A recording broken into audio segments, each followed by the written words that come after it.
lanjutkan pembahasan yang kemarin. Kita sudah membahas tentang cerita, bahwa setiap cerita itu memiliki tokoh yang diceritakan dalam sebuah cerita.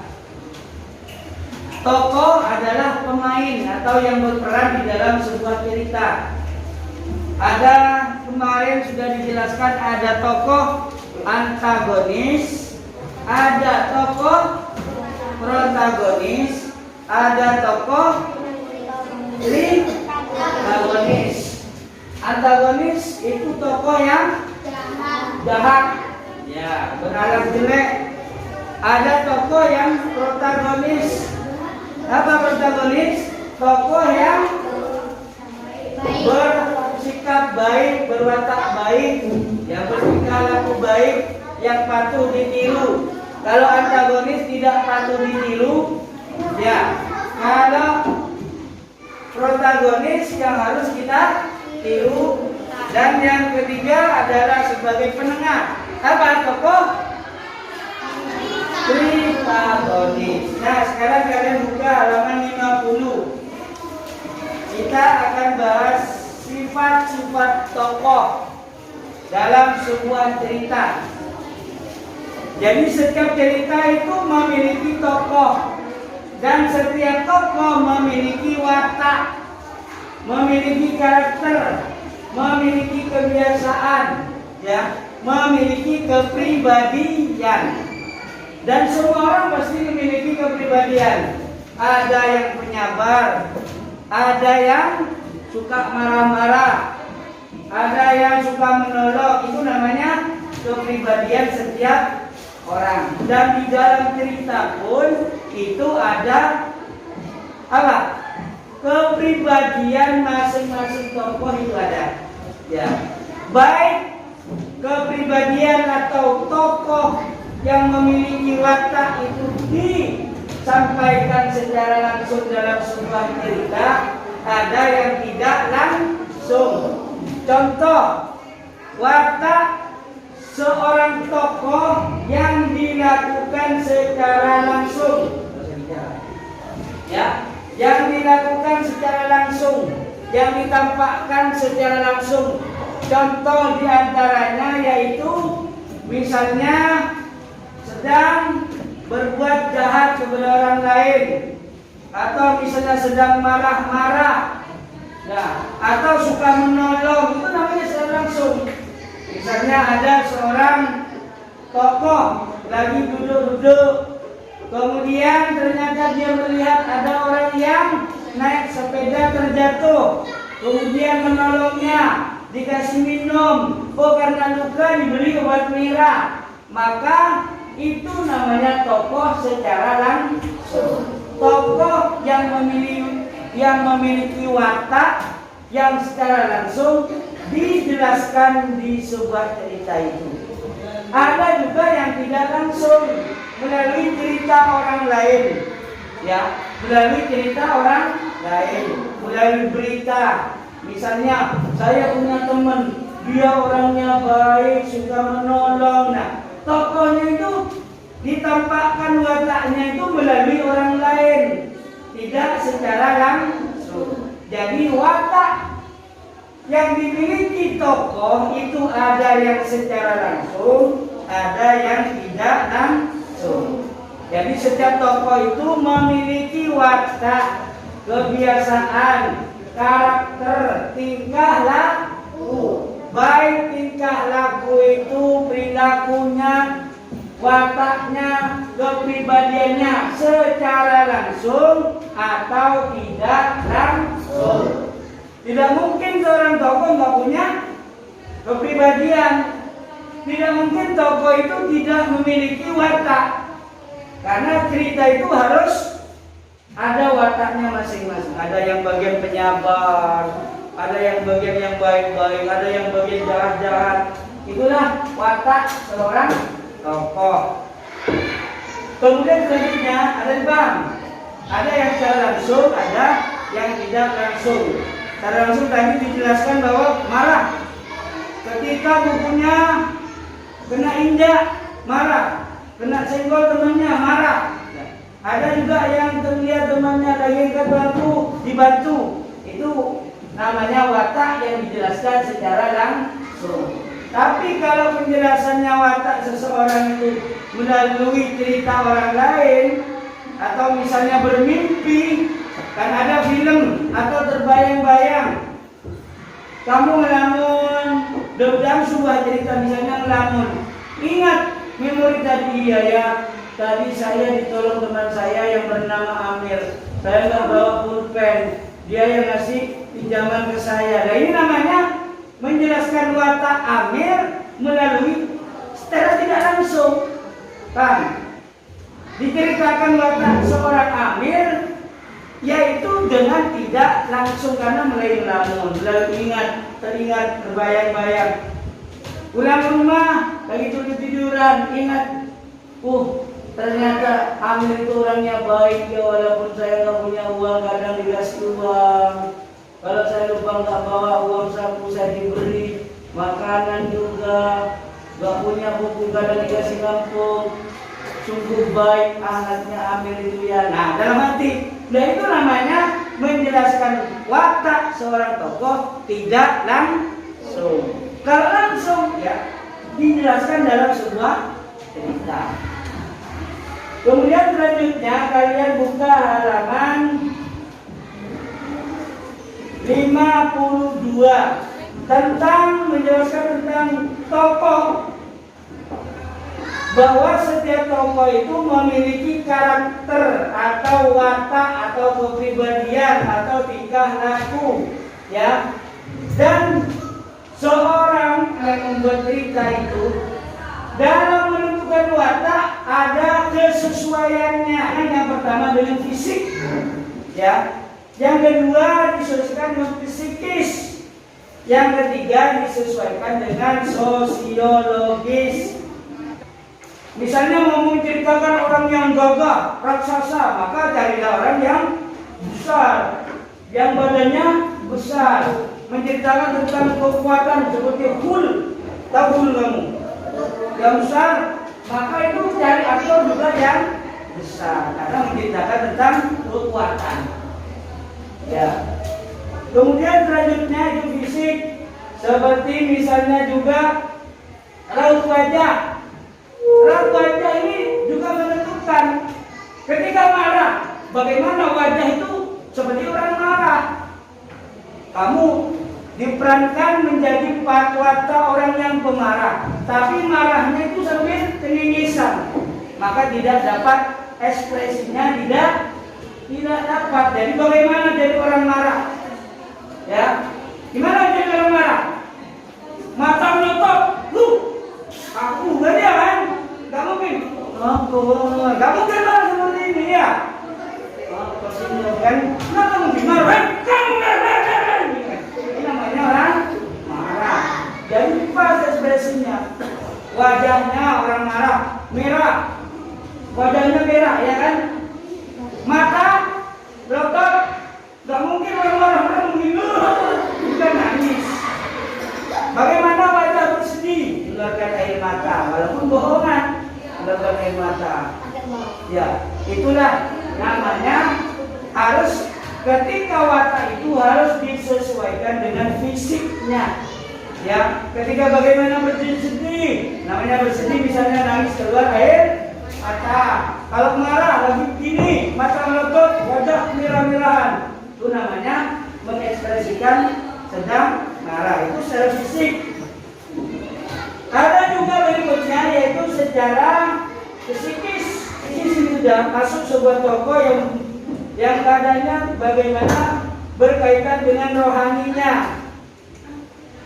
Kemudian cara berpikirnya, misalnya gemar membaca, gemar main bola, ya. Kalau psikis ini sudah tingkat tinggi, karena berkaitan dengan hati. Ya, jadi misalnya kalian seorang penyabar. Orang yang penyabar itu maka perbuatannya juga halus. Gak mungkin orang penyabar itu loncat-loncat. Ya, tidak mungkin orang penyabar loncat-loncat. Kalau namanya penyabar itu tingkah lakunya santun. Ya, itu kalau berkaitan dengan psikis. Kemudian ada juga berkaitan dengan sosiologis. Misalnya jabatan pekerjaan seperti pengemis. Coba lihat pengemis. Kalau kalian menjadi aktor ya atau menjadi tokoh seorang yang pengemis, maka bajunya bagaimana? Bolong-bolong, terpakai pin, kotor, kucel, rambutnya juga bak karuan, ya. Itulah berkaitan dengan pekerjaan. Bagaimana kalau jadi seorang kiai, jadi ustaz, pakai sarung, baju takwa, berkopiah, pegang gitar, itulah berarti pekerjaan. Jadi sesuaikan, pertama disesuaikan dengan fisiknya, ya. Ini itu berkaitan dengan apa? Berkaitan dengan fisiknya, itu yang utama. Ya, yang utama yang kita berkaitan dengan fisik. Kalau psikis pemikiran, ya, bagaimana menanggapi teman yang bertengkar, itu namanya psikis atau rohani. Kemudian yang terakhir berkaitan dengan sosiologis atau pekerjaan. Bagaimana jadi petani, bajunya bagaimana petani, pekerjaannya seperti apa. Nelayan, biasanya nelayan itu kan ngomongnya keras-keras, oi, ya nelayan.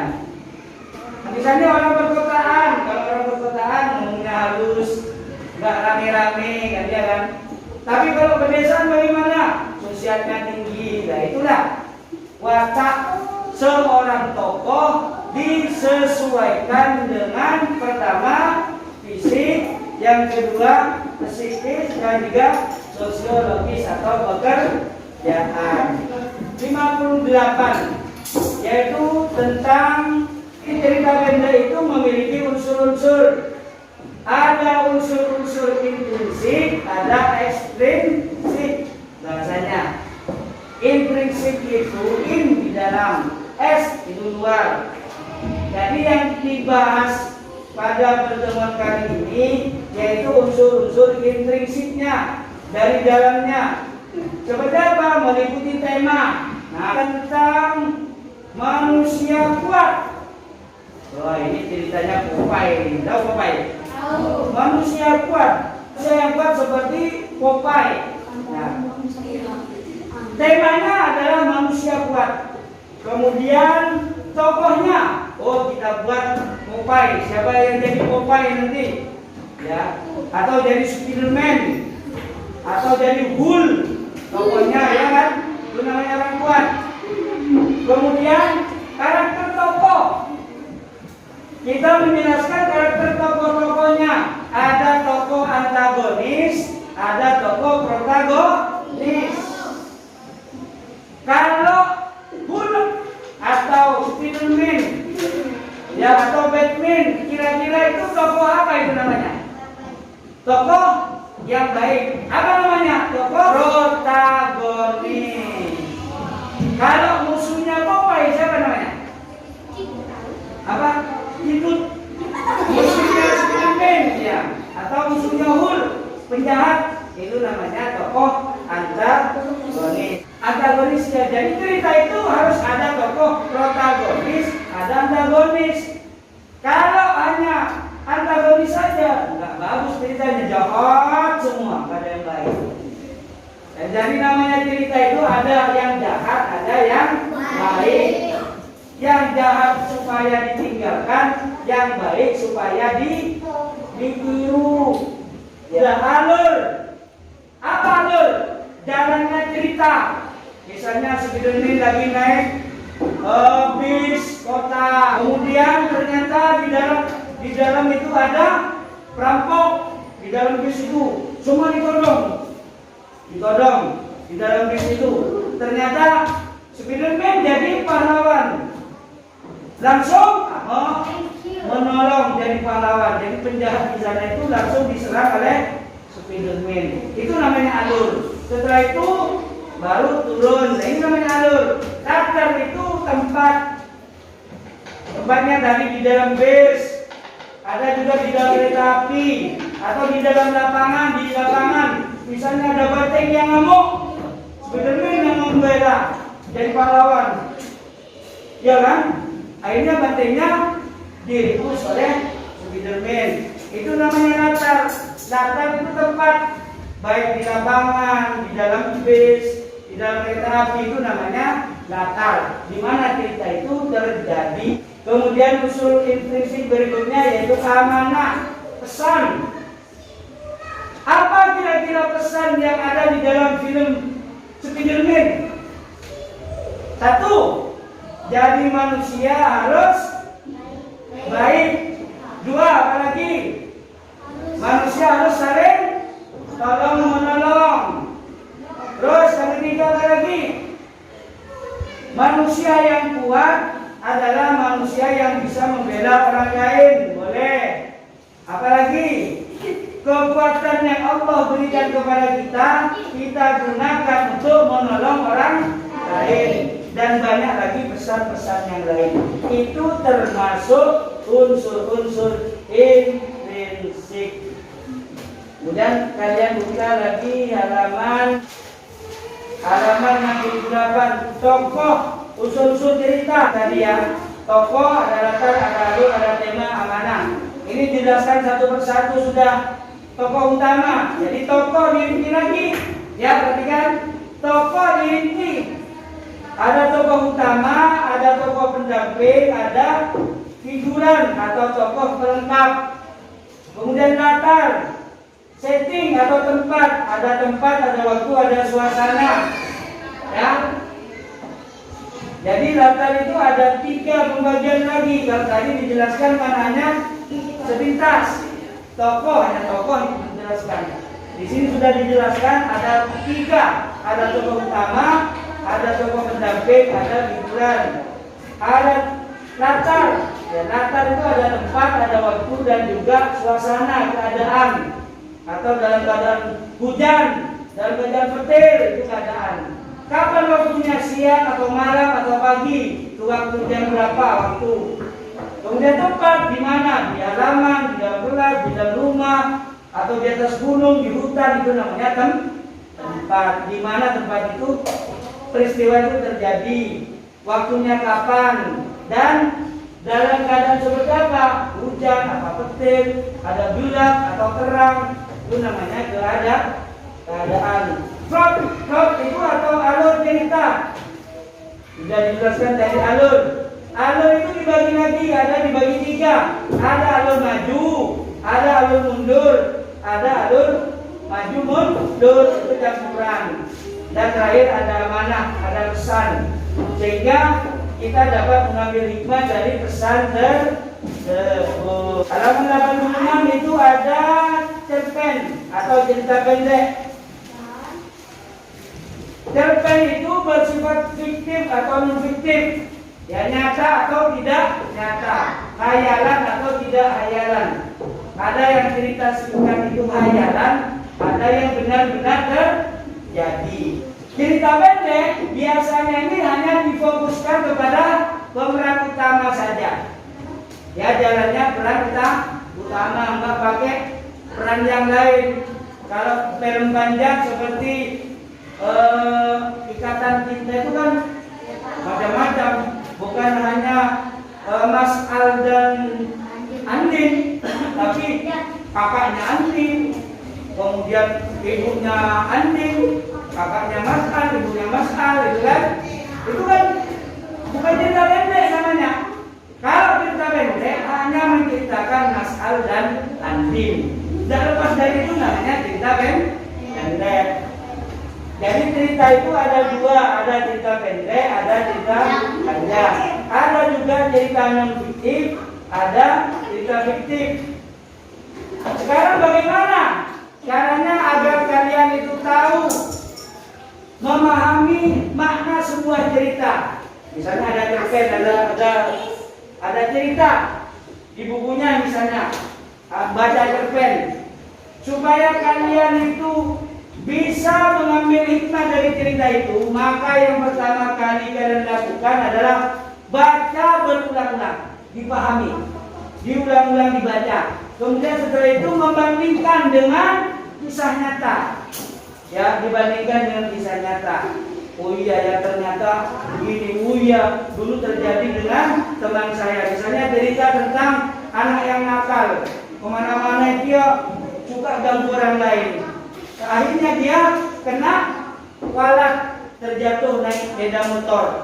Oh iya ya, kemarin ini sama ceritanya. Saya punya teman, dia suka ganggu temannya, akhirnya dia kecelakaan. Oh ternyata begini. Nah, itu dikaitkan dengan kisah nyata. Baru disimpulkan ternyata dari cerpen itu dapat diambil hikmahnya apa?